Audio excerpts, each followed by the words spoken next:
fair use is our right. And it's our right as a regular user on YouTube or a partner on YouTube. Keep in mind, there's top YouTube partners that make fair use of copyrighted material all the time. And Viacom, for example, makes fair use of copyrighted material all the time. Viacom regularly makes commercial use of video clips it does not own the rights to, and it relies on fair use doctrine to do so. We are very familiar with the doctrines of parody, political commentary, and criticism, and the way they relate to the use of copyrighted material. In fact, Viacom relies upon the law in these areas regularly. Watch nearly any episode of South Park, The Daily Show with Jon Stewart, or The Colbert Report, and you will see how our artists draw from copyrighted works in legitimate ways for legitimate purposes. YouTube's own video explains that you do have fair use rights. To determine whether a particular use of a short clip of a copyrighted video or song qualifies as fair use, you need to analyze and weigh 4 factors that are outlined in the U.S. copyright statute. Fair use is part of copyright law. If you look at Section 107, it says there are 4 factors that should be considered on whether or not something is fair use or not.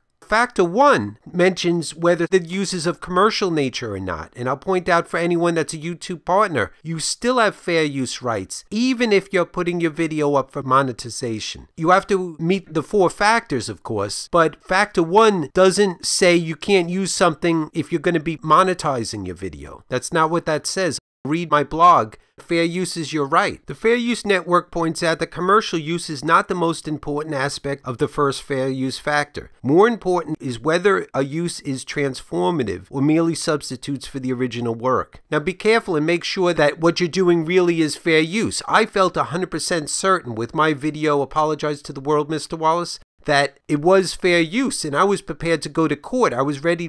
I was halfway through making this video because it's been over a month that I haven't heard back from the Emmys as far as the dispute. I haven't heard back from them. It just no longer says that the video is in dispute now. It took time for a lawyer at the Emmys to realize, okay, this is fair use. I don't know why there was a delay. My video is a textbook example of fair use. So check out this video because this is deceitful. This is a level of deceit that I think many viewers of US media don't realize, unfortunately. I mean, and the demand still stands. Return that Emmy, Mr. Wallace. This is ridiculous. On top of the deceit, they give you an award for the deceit? Do the Emmys have no shame? Now here's another video publicizing that these corporations and Mike Wallace in 60 Minutes deceives, manipulates, and robs from the American people because they waited so long in responding to the dispute. Mike Wallace in 60 Minutes abused their power. It is a violation of the American people's rights to understand what's going on in the world and to understand what other world leaders are saying or not saying and what their real position is. This interview was actually a unique situation as far as giving people the tools to understand what's really going on because the full version of the interview was shown on C-SPAN. So I really recommend this video. Please check it out.